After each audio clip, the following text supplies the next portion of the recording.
Proper middle class wife character తాలూకా characteristics గాని, లేదంటే ఆ బిహేవియర్ గాని, సో మీరు ఆ టైంకి ఎలా క్యారెక్టర్‌గా తీసుకున్నారు? And what are the kind of inputs you give it to the character?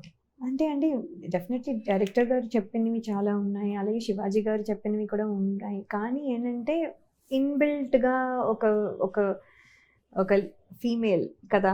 మనం ఆ సిట్యుయేషన్‌లో ఉంటే ఎలా ఉంటుంది అనేది అంటే ఇప్పుడు నేను మోడర్నైజ్డ్‌గా పెరిగుంటే maybe I would not be able to do it.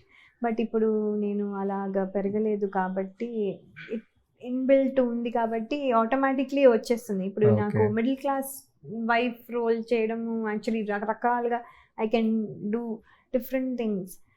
Different types of reactions.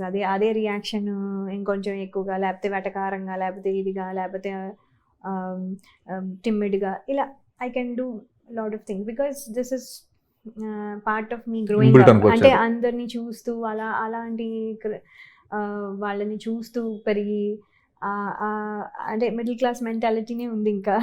So what ever okay. Stage you go అక్కడే ఉంటుంది మైండ్. సో అవి ఈజీగా చేయగలను. సో హుహు. అంటే with of course inputs of the director and all. So that was actually kind of okay. Easy for me. ఏదన్నా కొంచెం మోడర్నైజ్డ్‌గా ఇప్పుడు అలా బిహేవ్ చేసి అలాగా అరోగెంట్‌గా బిహేవ్ చేయాలంటే కొంచెం I have to work hard because that is not me. So I have to become someone else.